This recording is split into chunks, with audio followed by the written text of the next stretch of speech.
I was so into this book and I couldn't put it down, and then I got to page 307 and I'm like,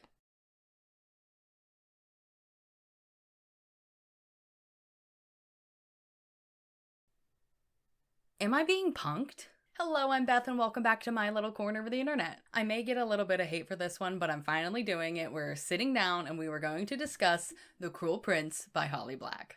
This was the first novel by Holly Black that I have read. It has been on my TBR since basically when it came out back in 2018, and I just haven't gotten around to reading it. It came up as an option to vote on for the book club that I'm in, so I finally got a chance to read it. I really wanted to love this book. I was so close to loving this book, and had I written this review while I was reading it, it would have been entirely different. But now I have a lot of issues, so let's discuss. This is going to be more of a deep dive, so there are going to be a lot of spoilers. If you haven't read it, this is your one and only warning.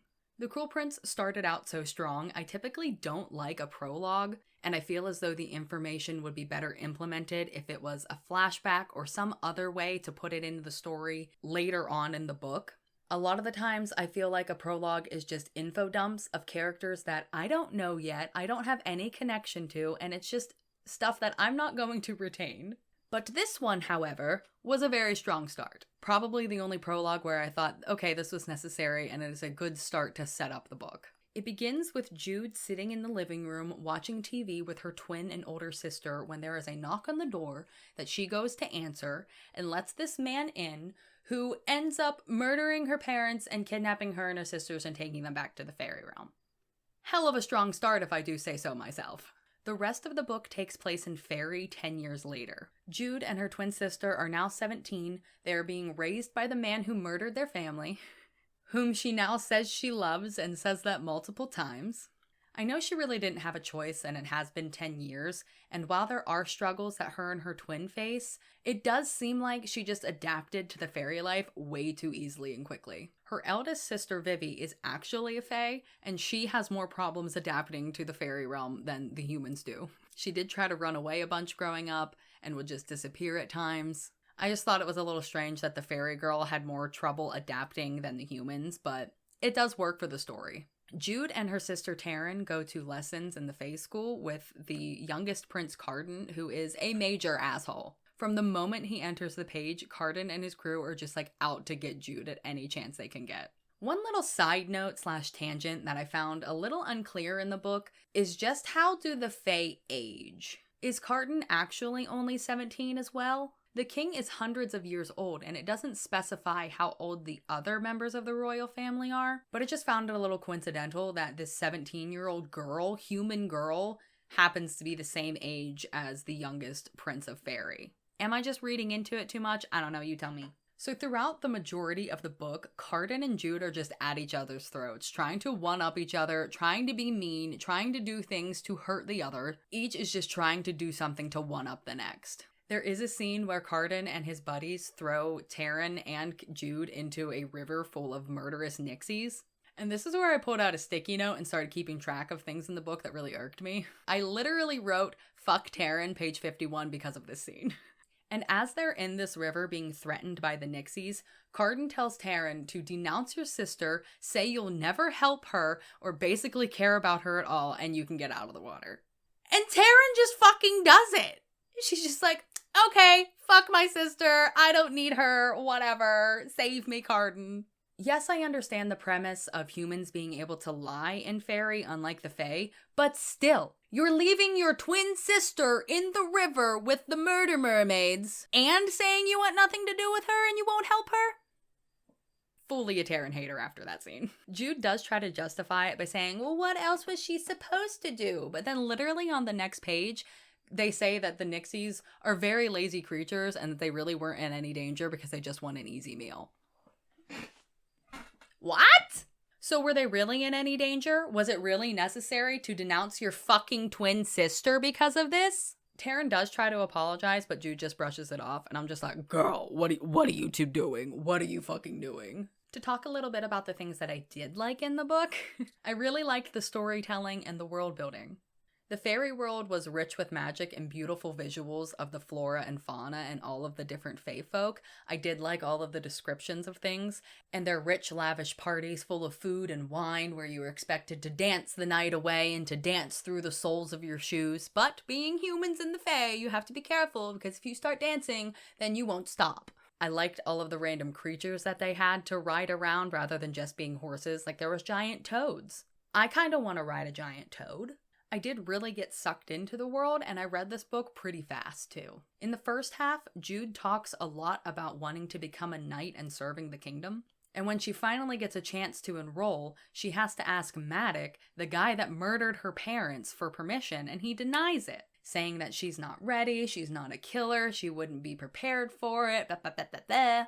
And at first, Jude is crushed, devastated. She's so upset that she can't be a knight. How dare Maddox deny her the one thing she's only ever wanted? What will she do now? And that lasts literally like a chapter. And then she's like, well, I don't want to be a knight anymore. What else can we do? She doesn't even try to change Maddox's mind. I did really like, too, that in Fairy, the High King gets to choose who the heir is going to be. It doesn't just go to the eldest or the next in line. And we also learn in the first half that the crown that the High King wears is enchanted, so only another member of the royal family can crown the new High King. If someone that's not a member of the royal family tries to put it on your head, it will literally like burn you and blister you and you can't wear it. We also know that there's a coronation ceremony that's coming up, and the second eldest prince, Prince Dane, believes that the eldest prince, Belkeen, is going to do something to sabotage it and commit treason. So because of this, he recruits Jude to be a spy for his court of shadows to try and infiltrate Belkeen's keep and stuff to find evidence of his deception. So she's a spy now! With zero skills or knowledge whatsoever at being a spy, she is now the newest member of the Court of Shadows. Which is all fine and dandy, but what happened to wanting to be a knight? Fuck being a knight, we can be a spy instead. Why do they want you now? Is it just because you're a human and you can lie? Surely there's other humans they could get to do this, right? She's in a weird position of semi-power because Maddox is the head general. I don't remember the actual definition of him, but he's like the head general of the king's court. I don't know, whatever. But she starts spying for Prince Dane, and she does start being trained by the other members of the court to actually have some spy skills. And she does make some decent progress. So then she sneaks into Prince Belkeen's keep to try and look for evidence of treason. And I don't know how she manages it, but she just happens to stumble upon some evidence and this note that will be good for them to have. But while she's there, she also witnesses Carden being whipped by Belkeen. Not necessarily him, but by a servant that Belkeen has made whip Carden. And I really thought for sure that she would bring this back up as a sort of blackmail or something against Carden, but it's really never mentioned again. She does bring it up like once or twice, but it's just her remembering that it happened. She doesn't actually talk to anyone about it. And it was just like, okay, why was that even in here then? What was the point? One other little side tangent that I want to brush on is why the hell did Jude think freeing that slave from Belkeen's keep would be a good idea? Nothing really came from it. It felt unnecessary, and I felt really bad for the girl. I don't know if I'd want to try and go back to reality after something like that either. I did find it really strange whenever Vivi was going to help her with that girl, and then she's like, you know this isn't going to bring Mom back. What? What? What the fuck are you even talking about? I didn't even make the connection that this was some sort of I miss Mom, let me save Mom in some weird kind of way, but I digress. Nitpickiness aside, I did find all of this to be really enjoyable. It is only after the fact, looking back on the entire book as a whole, that I'm like, that bothered me. In the moment, I enjoyed it. The suspense was great, there's character development, she hates Carden with a dying passion, and they continue being mean to each other. Jude actually ends up killing one of Carden's friends who tried to kill her first. I'm like, damn girl, damn. But all of this is building up to the dreaded coronation. Everything seems to be going well at first. The royal family is seated on the dais, the High King is on his throne with the crown, and then all hell breaks loose. Prince Dane is murdered outright along with the rest of the royal family, the king, all of his sisters, except Carden, who disappears in the chaos. And now Belkeen has no one to put the crown on his head, so he's very, very angry. Now cue part 2. Jude's hiding out at the coronation. The Fae are getting really antsy because there's a bunch of blood and they get all riled up when there's blood, and her being a mortal in the Fae realm, it's not very safe for her. She's in a dangerous situation. Belkeen's pissed. Carden is nowhere to be found for about 3 seconds. And then none other than Carden shows up, just right there next to Jude. I believe she was hiding under a table in the coronation, and he's just like, "Hey, what's up?" Okay. Did you not just witness the bloodbath, sir? I don't know how no one saw him, but Jude ends up getting one over on him, and together they leave the palace with him as her captive. We're getting there. So she takes him back to the Court of Shadows, and she's doing this interrogation, trying to figure out some answers for some of the long-awaited questions that we have had throughout the entire book. And then she asks, "Why do you hate me?" He gives some bullshit excuses about being jealous of Maddox, treating her as real family when she's not actually Fae, she's not related, when his own father treats him like shit and he's royal and blah, blah, whatever, boo-hoo. Maybe it's because you're a worthless asshole, I don't know. But Jude doesn't like that answer, so she asks again, "Is that really why you hate me? No better reason?" And then he tells her, "I hate you because I think of you. Often. It's disgusting and I can't sleep." And after all this, all of the fighting, embarrassment, manipulation, near deaths and deaths between them, Jude gets up in his face and fucking kisses him? This man that you have sworn to hate forever, you have literally fantasized about killing multiple times the entire book, your response is to kiss him? I almost threw the damn book across the room. I had to set it down and walk away. The rest of the book, I was just gritting my teeth because I wanted to punch Jude in the face so bad.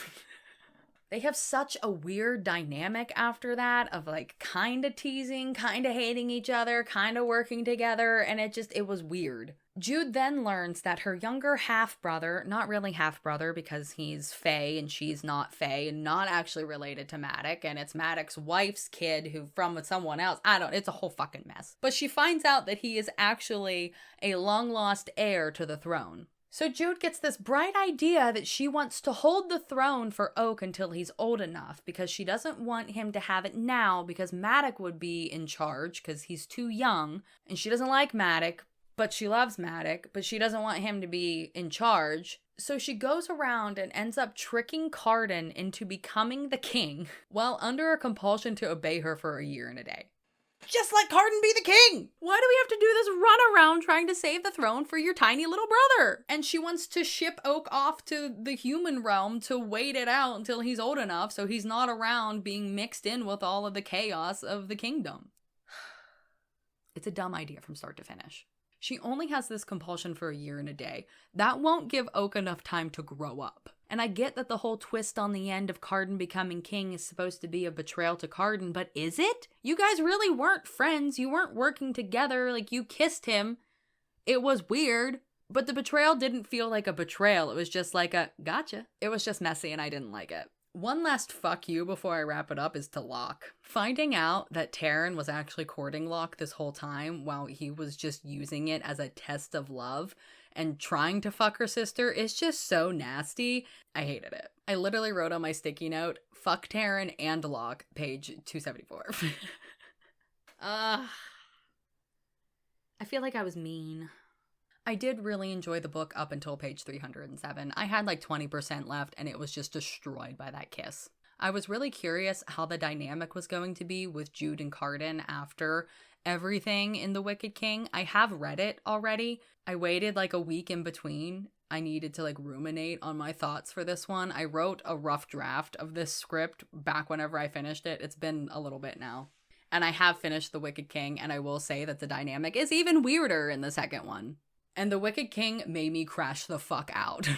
I've been working on some different formats for videos and trying some new things, so The Wicked King will be a little bit different format, but I'm working on it. What did I rate this? I did give I did give The Cruel Prince 4 stars, only because of how quickly I was able to read it and how much I did like it up until that last 20%. If the ending had been different, it would have been a 5-star read for me. In book club, when we were talking about this, the host was like, I think Carden could have been meaner. And I agree, he could have been meaner. I wish he would have been meaner because fuck Jude. I don't like Jude. I would say that I recommend the book and the series. I just wish the first one would have ended a little bit differently.